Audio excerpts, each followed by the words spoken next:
दोस्तों बहुत बहुत स्वागत करता हूं आप सभी का। पहलगाम में जिस तरीके से हमला हुआ उससे पूरा देश स्तब्ध है।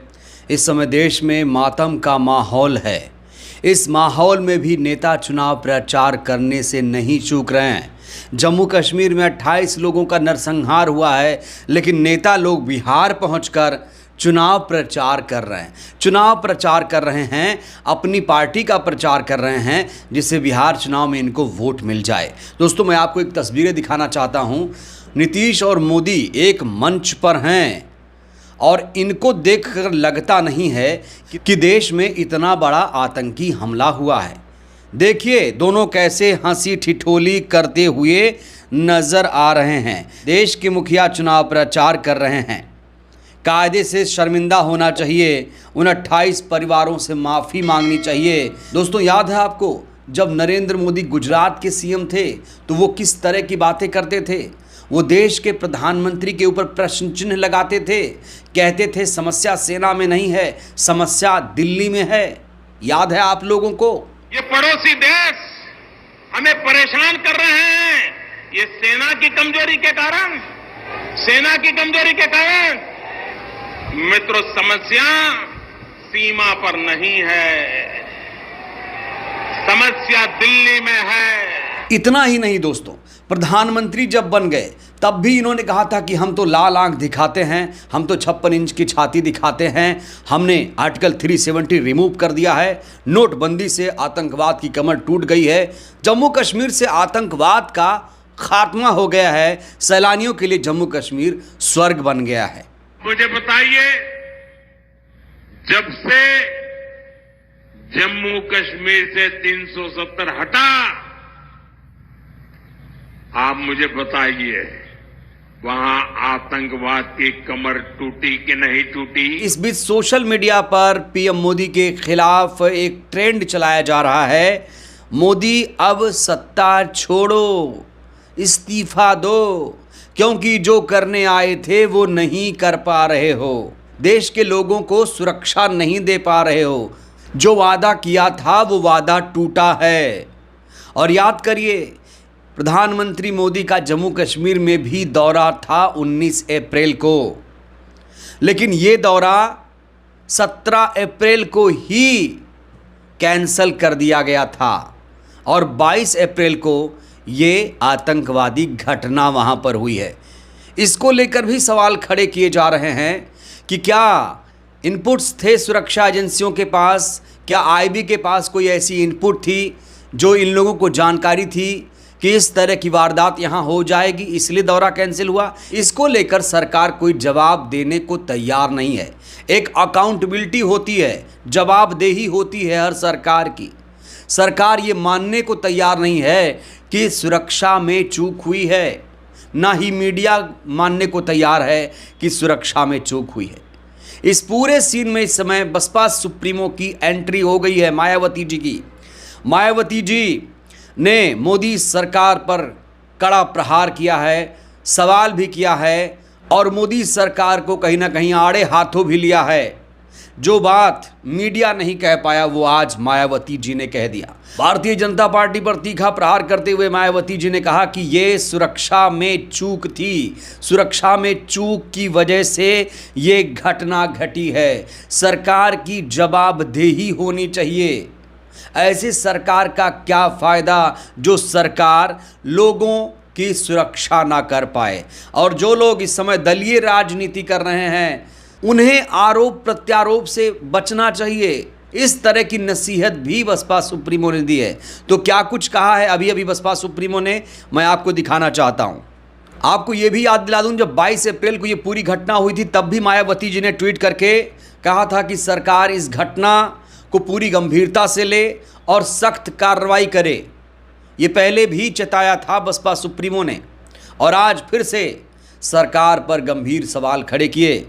कहा कि देश के प्रसिद्ध पर्यटक स्थल कश्मीर के पहलगाम में पाक समर्थित आतंकवादियों द्वारा पर्यटकों के नरसंहार की अति घातक घटना से पूरा देश स्तब्ध है और पर्यटन सीजन में भी ऐसे खास स्थल पर सुरक्षा अभाव के कारण हुई है।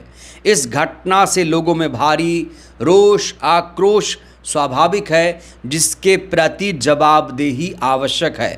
दो शब्दों पर गौर करिएगा, यहाँ पर लिखा है मायावती जी ने, सुरक्षा का अभाव, मतलब सुरक्षा में चूक हुई है इसलिए ये घटना घटी है। लेकिन सरकार अभी ये मानने को तैयार नहीं है कि सुरक्षा में चूक हुई है, और जवाबदेही भी तय नहीं हो रही है कि गृह मंत्री जिम्मेदार हैं या प्रधानमंत्री जिम्मेदार हैं।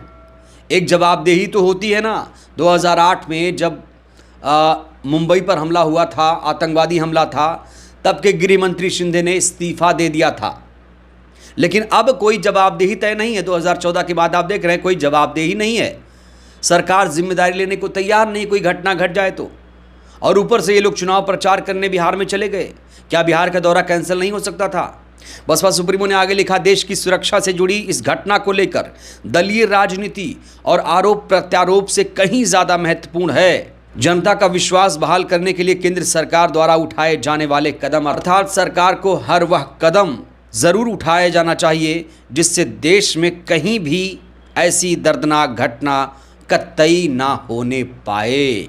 मायावती जी ने कहा है कि सरकार को यहाँ पर एक नज़ीर पेश करनी पड़ेगी, और वो लोग जो घिनौनी राजनीति कर रहे हैं उनको शर्म से डूब के मर जाना चाहिए, चुल्लू भर पानी में डूब के मर जाना चाहिए।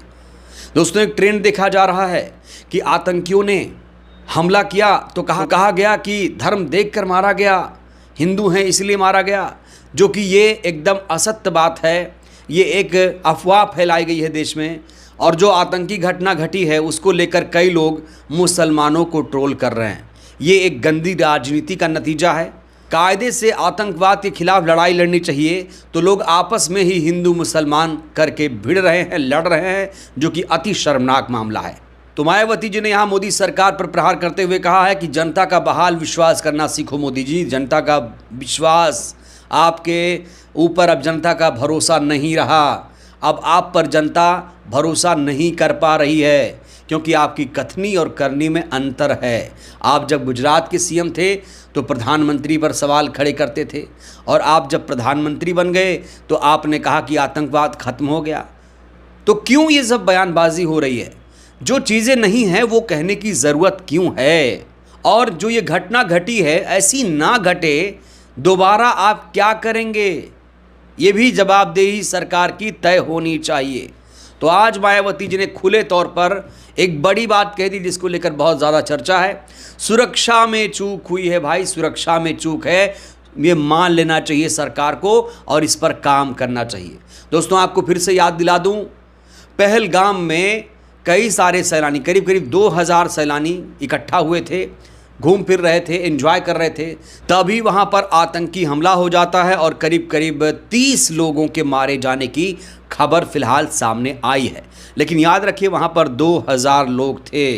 अभी तक एग्जैक्ट डेटा सामने नहीं आ पाया है। बड़ा सवाल, प्रधानमंत्री ने बिहार का दौरा रद्द क्यों नहीं किया? ये जनता सवाल पूछ रही है, देश की जनता जानना चाहती है। कश्मीर का दौरा रद्द हो सकता है तो बिहार का दौरा रद्द क्यों नहीं हुआ? क्या बिहार चुनाव में फ़ायदा लेने के लिए बीजेपी ऐसा कर रही है? याद करिए, जब पुलवामा हमला हुआ था तो नरेंद्र मोदी ने पुलवामा के शहीदों के नाम पर भी दोस्तों वोट मांगा था। वो भी अति शर्मनाक मामला था, याद है आपको? मैं मेरे फर्स्ट टाइम वोटर से कहना चाहता हूं कि आपका पहला वोट पुलवामा में जो वीर शहीद हुए, उन वीर शहीदों के नाम आपका वोट समर्पित हो सकता है क्या? तो कुल मिलाकर इस पूरे मामले पर एक गंदी राजनीति चल रही है। लोग गंदी राजनीति खेल रहे हैं, आपस में ही लड़ रहे हैं। देश के अंदर हिंदू मुसलमान शुरू हो गया है।